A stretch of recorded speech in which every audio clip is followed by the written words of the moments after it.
Hello everyone, I am Brian from touringplans.com and welcome to the Touring Plans Weekly News, which has been more weekly lately, right? As always, if you like stuff like this or any of the other thousands of videos that we have created about theme parks, make sure you subscribe to the channel. It is the easiest way to know when new stuff is coming out, and we have been doing more live videos, more live Q&As, Star Wars discussions, and lots of stuff like that.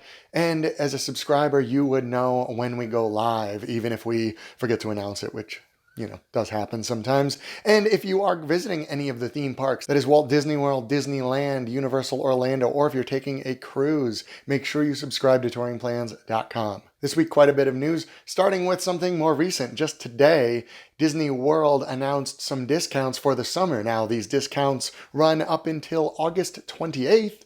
Oddly enough, Star Wars Galaxy's Edge opens August 29th. I'm sure that's a coincidence. There are discounts on room-only reservations, anywhere from 10 to 25% on most room types. You can get a slightly better rate if you are an annual pass holder or a Florida resident. And there is a slightly unusual offer that is not quite free dining, but if you pay full price for a room, you do get a free quick service meal per person in the room. So that could be worked out against that 10 to 25% discount to see what is better. For more on the discounts, check out our blog at touringplans.com/blog. The other recent news, speaking of Star Wars Galaxy's Edge, is that passes to visit the land in Disneyland, so this is the West Coast version, that opens May 31st. Between May 31st and June 23rd, you can only enter Galaxy's Edge at Disneyland if you have a reservation. Now, if you are staying at a Disneyland resort,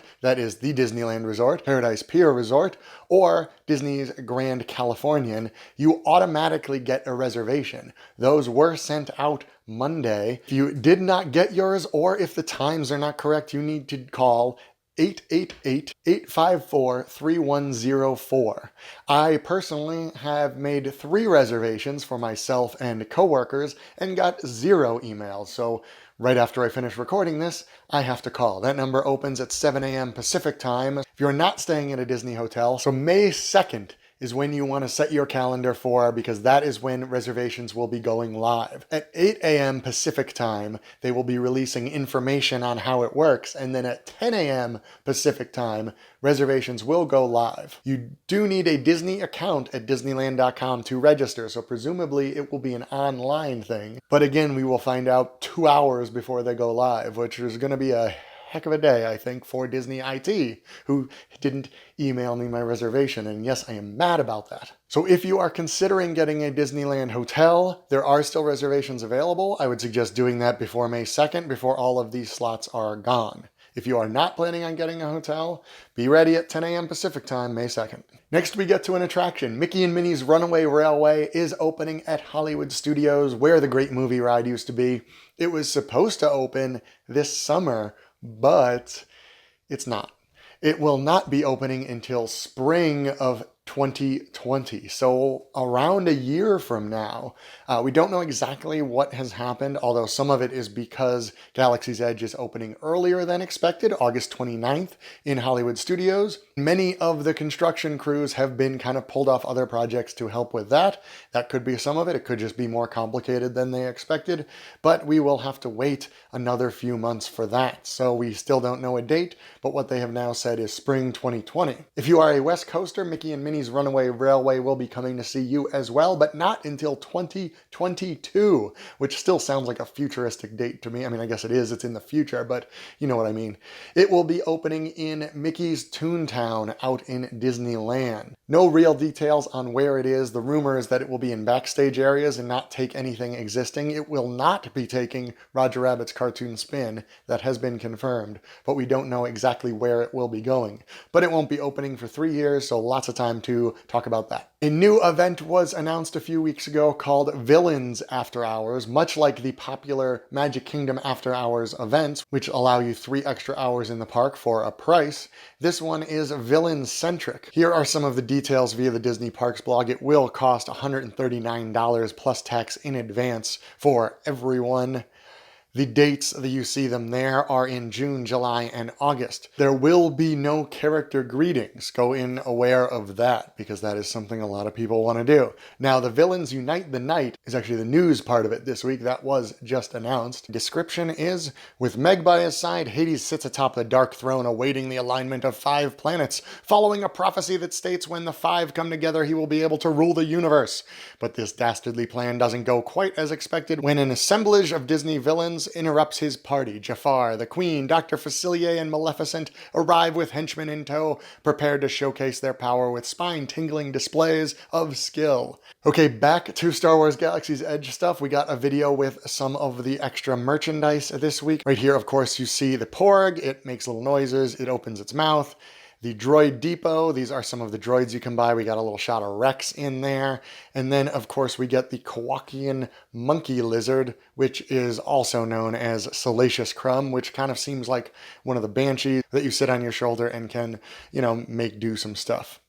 Let me know if anything there jumps out at you. Nothing really speaks to me, although the Banshees didn't either, and those seem to be very popular, and I own 2 of them. Well, technically my kids do, but they sure didn't pay for them. Jumping quickly over to Islands of Adventure, where the new Hagrid's Magical Creature Motorbike Adventure is opening not too long from now, June 13th. That's less than 2 months. And Universal has released some pictures of creatures that are in the ride. Of course, Fluffy, the 3-headed dog from Harry Potter and the Sorcerer's Stone, that now lives in the Forbidden Forest. We have seen him before. These are Cornish pixies. They are from Harry Potter and the Chamber of Secrets. They are around the Weasley family Ford Anglia. Here is a centaur. We see them in a couple of films. Sorcerer's Stone, I believe, is the most notable one of those.